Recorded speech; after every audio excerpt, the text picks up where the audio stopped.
இப்போ direction and டிஸ்டன்ஸில் வந்து ஒரு 5 விதமான கொஸ்டின் வந்து டைப்பில் எந்த மாதிரி கொஸ்டின் கேட்டிருக்காங்க அதை வந்து நான் சால்வ் பண்ணியிருக்கேன். அது உங்களுக்கு வீடியோவை போட்டிருக்கேன் பாருங்கள். Q என்பவர் வந்து மேற்கு நோக்கி 20 மீட்டர் தொலைவில் நடந்து பின் இடப்பக்கம் திரும்பி 20 மீட்டர் தொலைவில் நடந்தார். பின்னர் அங்கிருந்து வலப்பக்கம் திரும்பி 20 மீட்டர் தொலைவில் நடந்து மீண்டும் வலப்பக்கம் திரும்பி 20 மீட்டர் தொலைவில் நடந்து முடிந்தால் எனில் தற்போது கூறப்பட்ட தொலைவில் இடத்திலிருந்து எவ்வளோ தொலைவில் இருப்பார்னு தான் கொஸ்டின் கேட்டிருக்காங்க. ஃபஸ்ட்டு என்ன சொல்லியிருக்காங்க, Q என்பவர் வந்து மேற்கு நோக்கி, Q வந்து இது மேற்கு, இந்த பக்கம் வந்து கிழக்கு வரும், இது மேற்கு. அப்போ Q என்பவர் வந்து மேற்கு நோக்கி வந்து 20 மீட்டர் நடக்கிறாங்க. பின்ன இடப்பக்கம் திரும்பி 20 மீட்டர் வந்து நடக்கிறான். பின் அங்கிருந்து வலப்பக்கம் திரும்பி 20 மீட்டர் நடக்கிறான். சரியா, மீண்டும் வந்து என்னது 20 மீட்டர் தொலைவில் நடந்து முடிச்சிட்டார்.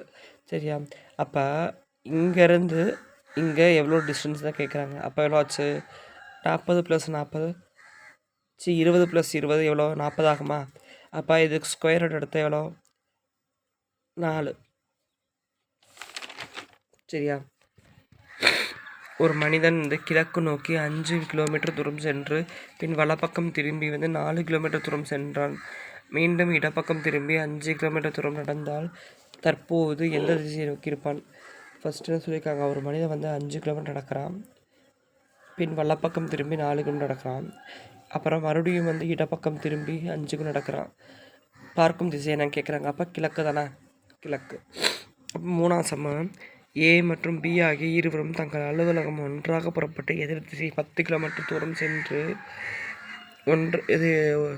ஒன்றாக பயணிக்கிறார். அதன் பின்னர் A இடப்பக்கம் திரும்பி 10 கிலோமீட்டர் தூரம், B வந்து வலப்பக்கம் திரும்பி 10 கிலோமீட்டர் பயணிக்கிறார். தற்போது அவர்களுக்கு இடைவெளி என்னன்னு கேட்குறாங்க. இப்போ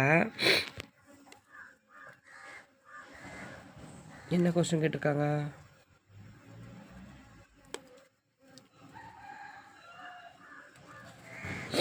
இப்போ A மற்றும் B வந்து ரெண்டுமே எதிர் திசையில் இருக்காங்க சொல்லிட்டாங்க. ரெண்டுமே 10 கிலோமீட்டர் தான். அப்போ ஏவும் பியும் வந்து ஆப்போசிட் வந்து 10 கிலோமீட்டர் இருக்காங்க. அப்புறம் என்ன சொல்லியிருக்காங்க, ஏக்கு எதிர்பக்கம் வந்து 10 கிலோமீட்டர் வந்து சென்றிருக்காங்க. அதே போல் பிக்கு வலப்பக்கம் வந்து 10 கிலோமீட்டர் பயணிக்கிறார்கள்னு போட்டிருக்காங்க. சரியா, இப்போ 2 பேருக்கும் உள்ள டிஸ்டன்ஸே கேட்குறாங்க. அப்போ என்னாச்சு, 20 கிலோமீட்டர் தானே.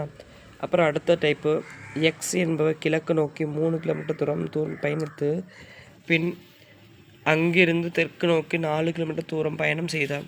இனி தற்போது அவர் புறப்பட்ட இடத்துலேருந்து எவ்வளோ தொலைவில் இருக்காருன்னு கேட்குறாங்க. சரியா,